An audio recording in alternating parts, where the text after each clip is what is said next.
Hello, Magnus Nedfors. Magnus Nedfors, game director at Avalanche Studios. And thanks for taking the time. I just played Rage 2. I made it to the end of Good. the demo level. Well done. I died like 20 times before I realized I actually have to use those special abilities. It's much easier than... Yeah. Especially smash or when you jump and, yep. and it's ground pound. Yeah, the ground slam. Pound. Slam. Yeah, slam. Was very effective.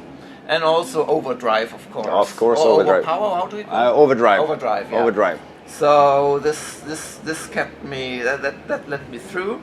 And I also was very proud to be recognized as the president of the United States. Yeah, it's a nice little twist. Yeah. So what has changed since the first Rage? Is it only the scope of the game, or what else has fundamentally changed? Fundamentally changed on different levels. If you start on the gameplay, how is the game perceived or experienced through the players? So it's now a true open world. You can go wherever you want, do whatever you want in any order, and just have fun in the open world. So it's a Avalanche style open world, but we bring the professional shooter knowledge from id Software and add that into the game. So it's a marriage of the two studio specialities into a new great mix. That's one thing that is changed from the first one. More story-wise and setting, this game is based on the same universe. We have fictionally put it 30 years roughly after the previous game. And in that time, obviously, the world has changed a lot. So we have gone from a very brown landscape to now we bring down these ecopods, as you do in the mission. That's one of them. They have been down on the earth for 30 years, drilled up water, purified the water, and spread that out into the wasteland. So now we can have green areas and so on. So just the different biomes that will exist. We have the classical brown desert, but we also have more grasslands and jungles and swamps and so on. So that's another big difference from the first one. Being from Avalanche, please don't be insulted, but Avalanche games for me are highly enjoyable games. I'm thinking about Just Cause, of course. Okay. But also, maybe they lack a last ounce of seriousness. You know what I mean? So is it a danger for Rage 2, which of course was also over the top in its own way, but still took itself serious, the first part, that it becomes a sort of Just Cause with mutants? Well, that sounds pretty good, though. No, it is very lighthearted. Yeah. But we took that, the first game is also lighthearted and exaggerated characters and so on. But yes, it has a little bit more serious tone in it. But we, together with it, wanted to make a over-the-top crazy action game that isn't super serious. We want it to be fun. So that's important for us. And there is, if you scratch the surface, there is a serious world that exists, and it is a lot about different groups of people that fights over power in the world for different reasons and so on. So I wouldn't call it serious, but it's not as crazy and over the top as Just Cause. Yeah. So it's but as absolutely that's a little bit just have fun. The faction I encountered was the Goon Squad. The Goon Squad, yes. Yeah.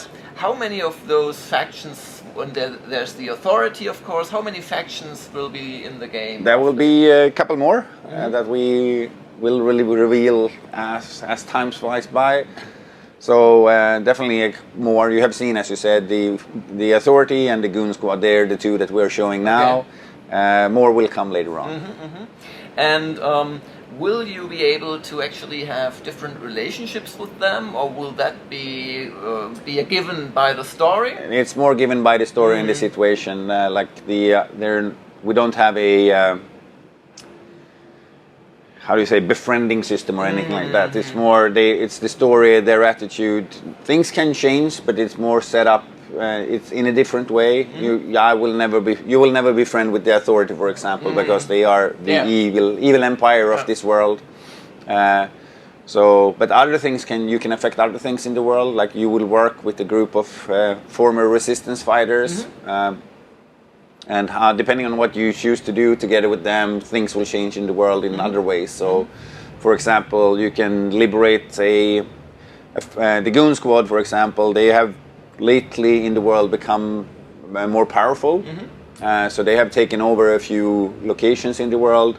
And one of the tasks you need to is to go out there and take that area back, and you will now, they will open new shops and new people will live there and so on. I was going to ask that because in the first Rage you had your hometown, and that was a base you would return to, even if it was not a real open world, it was more like open world, and then you enter a sort of level system.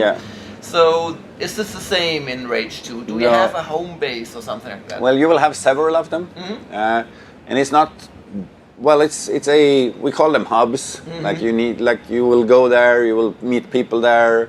It's like a base in some ways, because we have a little bit of a garage system going. So if you go out in the world and steal cars, for example, you need to drive it back to the garage to collect them.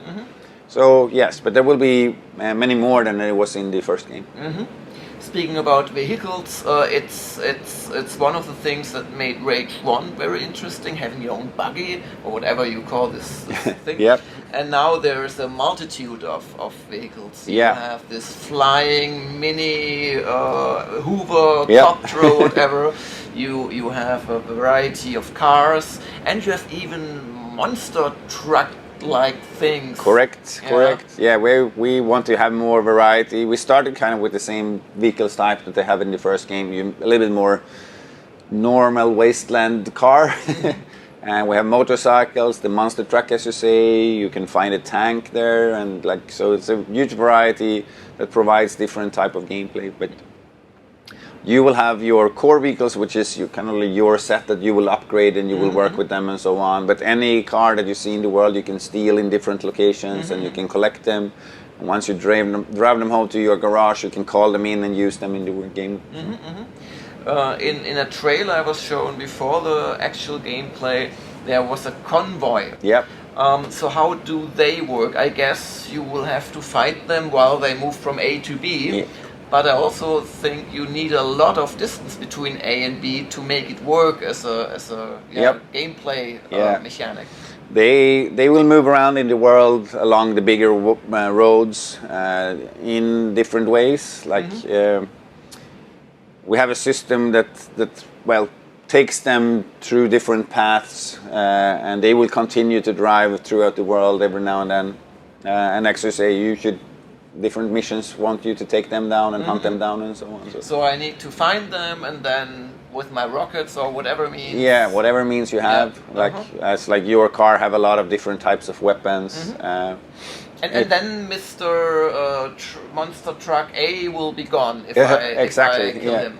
And then we want to dynamically change the content of the world over time. So even if you take out one, we may later add another one, or a little bit after we have released the game and so on. So we have a system to provide new content into the game world after release. Just because if you kill everything in there, the world will become empty eventually, right? So we want to add new content as we go after it. Of course, you do not want to spoil the story of the game, but what will be my mission in the game, apart from bringing down this ecopods? The mission that you saw is part of the main story, that mission, to bring it's the last remaining ecopod, and you want a piece of tech that is in that ecopod, that's why you bring that down. But in short, the story is about a character called Walker. He lives in a little place called Vineland in the beginning of the game. The player character's home is destroyed by the return of the authority. They were the bad guys in the first game, and they are bad guys in this game. They haven't been seen for 25-30 years, but now they return. So the game is much about that the Walker needs to go out in the open world, find a few members of the former resistance. Dr. Kvasser being one of them that we showed again in the trailer. Help them to rebuild the resistance, and like by helping them, they will help you to become strong enough to defeat the authority. So that is in short. Good this time. Well, you never know for good or not. With evil empires, you know, they all they have to come again. They have a tendency to come back.